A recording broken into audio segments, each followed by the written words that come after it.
Hello everyone, welcome back to the video, and today you're noticing, oh, this is my bookshelf. We're going to be talking about my bookshelf today.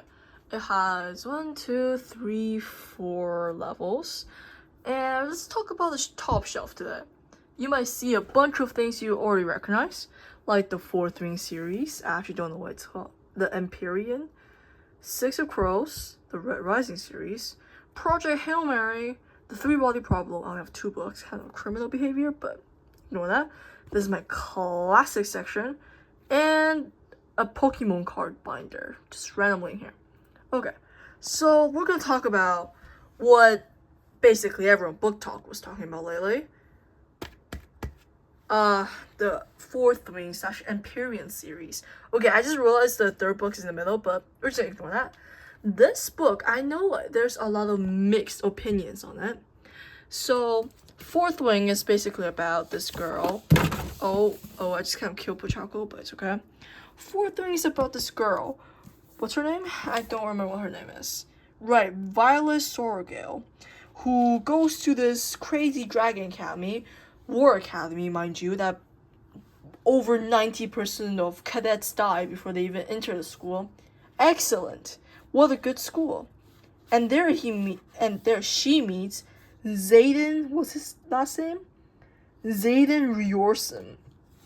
A classic fantasy name, Zayden. It has to be X. This is an enemies to lovers fantasy dragon-y book. Everyone likes dragons, and everyone likes romantasy, except for me, of course. I only read this because it was given to me for my birthday, so I kind of had to read it. And honestly, this book is not good, not bad. It does what it needs to do. Like, it's made to be an entertaining dragon romantasy enemies to lovers. It's not supposed to be some masterpiece as things like here. It's just supposed to be entertaining, modern, kind of brainless. Honestly, I think it's kind of really brainless.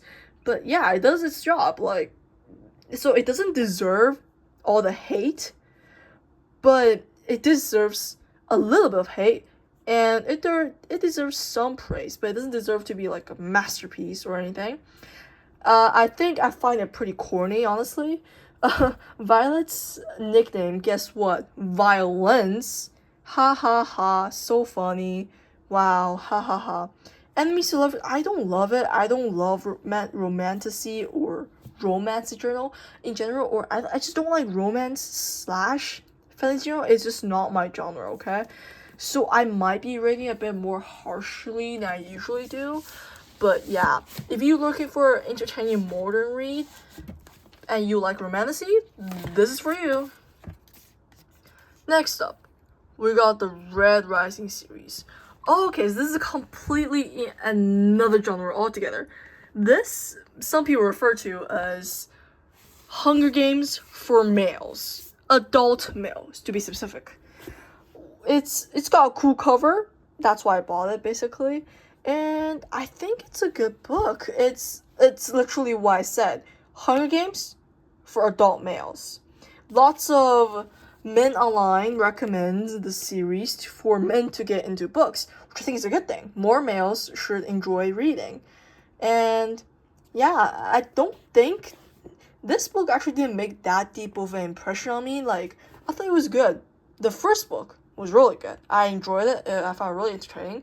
So I went ahead and bought those 2. But something very criminal is that I have dropped the third book. I will only start like 2 chapters and I just dropped it because I was actually getting really bored. You know why? The first book was very entertaining. Underdog. We love underdogs. What's his name? What's the guy's name? Oh yes, Darrow. It's a very short but very memorable synopsis, right? And then, like, I just think that this book also, it's a little bit deeper than, of course, Fourth Wing, but it doesn't accomplish quite what the Hunger Games have accomplished. It's trying to get there, but it's not. And somehow Booktok has a way of promoting books to be masterpieces. And I get that, like, this is entertaining, and until, like, the first book is really entertaining, and it's a good starting point, pretty modern, and I get it's trying to convey themes of, you know, hierarchy and capitalism and class inequality, racism, you know, like just with colors, like hello. And yeah, I get it, but it doesn't really stress that enough in the book. Like, it's trying to do it, but it's not doing it. Characters, I guess it's okay. Daryl, obviously our main protagonist. I just think that it's, like, for this series, 2 books, more than enough. Like, this guy, he goes through so many unnecessary sufferings just to make the plot stretch. After the second book, I think it should have been done. Like, give the guy a happy ending, bro. He deserves it. He goes through tragedy after tragedy after tragedy, and I just got bored. Like, I didn't care a lot about him to begin with, and now the plot's dragging on. I'm like, nah, I'm out. So, just this disclaimer here, I am a very picky reader. I will absolutely, I don't know, be very harsh about how I judge books. So, just bear with it, okay? Okay. Project Hail Mary. Oh my goodness. Another sci-fi / book for males, okay? This book, actually, I was a bit skeptical going to it. Because, you know, it's a very book-talky book. I was like, oh crap, Booktok, not again. But this defied my expectations. Pleasantly. Andy Weir, wow, it did a good job. It definitely deserves its praise.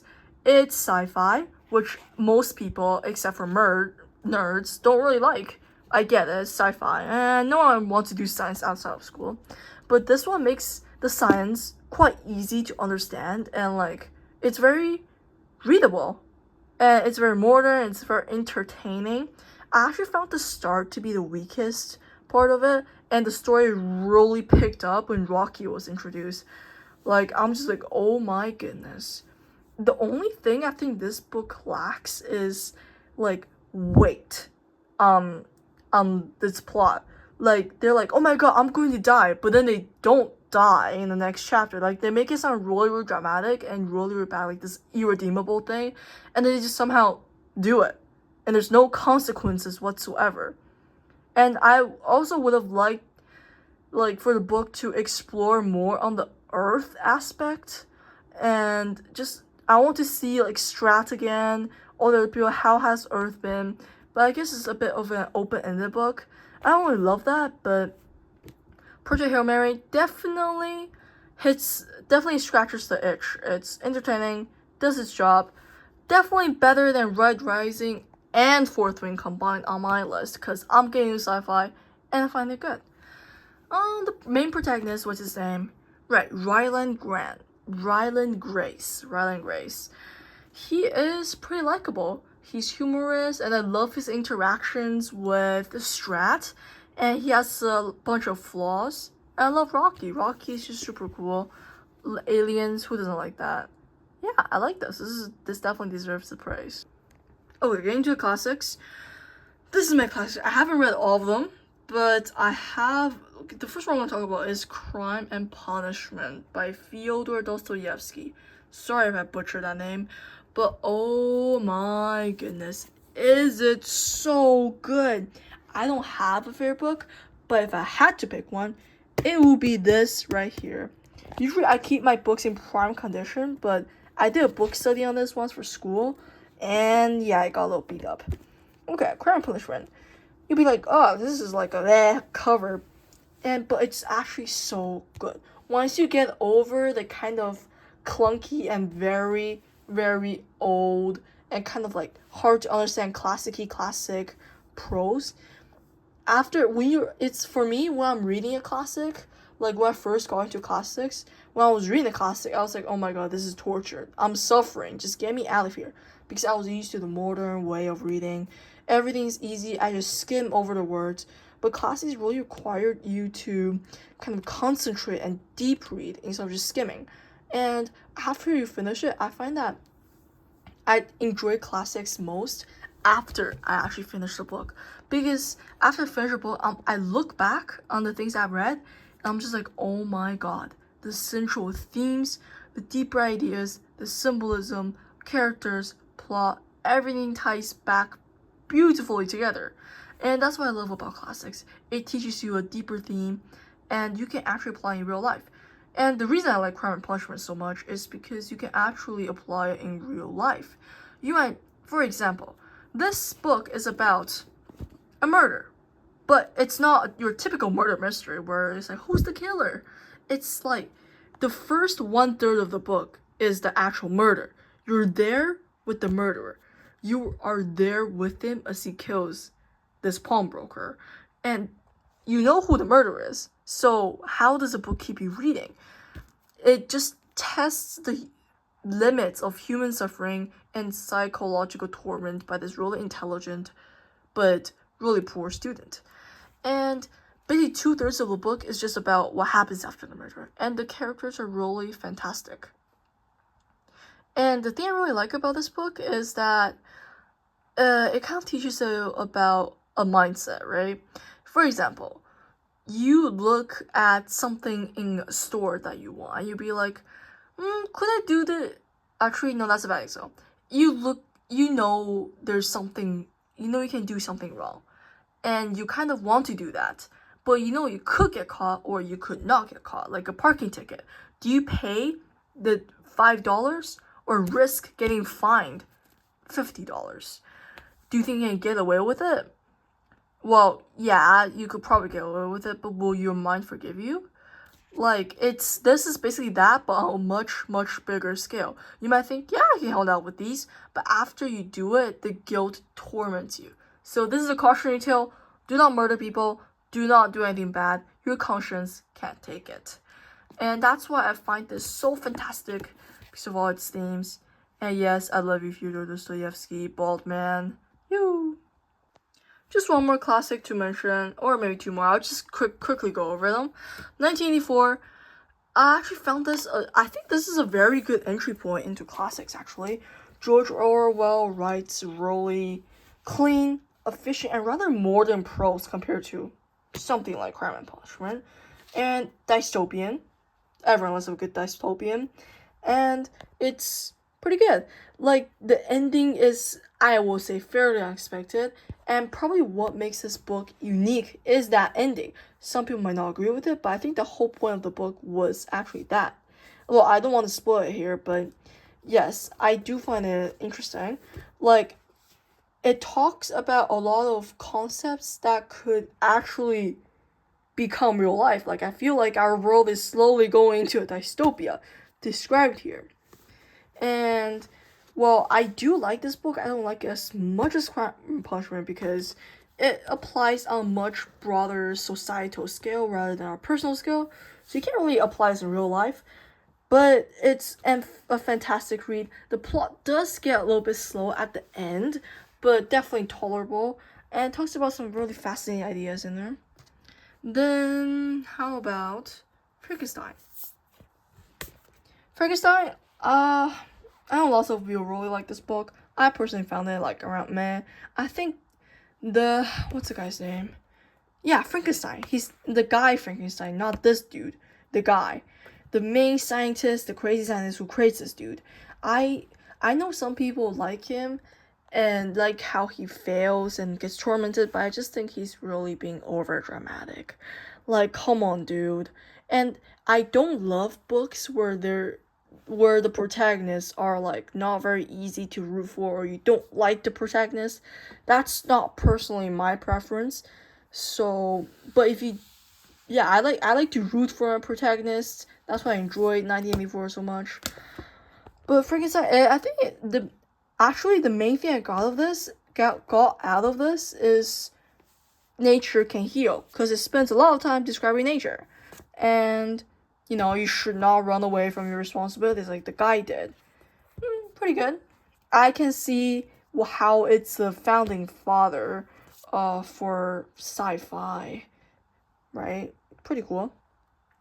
Picture of Dorian Gray. Okay, this book was interesting.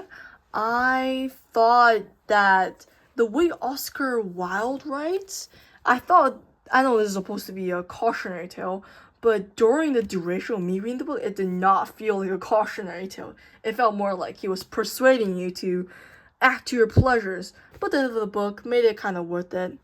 And wow, Oscar Wilde, like, there's a character, it's Lord Harry, and he's actually really charismatic. Like, his points, his absolutely terrible philosophy actually makes a lot of sense.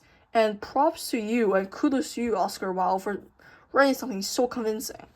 This is, you can see what my taste leans towards to. More dark stuff. So this is pretty good. And then last one over there. Animal Farm, George Orwell. Again, it's super teeny tiny. It's really a short story. And George Orwell, again, clean, efficient prose, so it's really easy to read.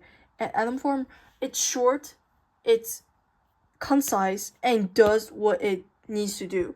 Dystopian world, but it's represented by animals, and the animals represent all the different kinds of people in society. And oh my god, I feel like it reflects a lot of the themes talked about in 1984. The only difference is that this book talks about in less detail and more broad, while 1984 really digs into that. This is very short, very memorable. Literally my comfort read, bro. Okay, and I'll talk about the rest of the bookshelf another time. But that is it. Hope you enjoyed this video, and I'll see you guys next time. Bye!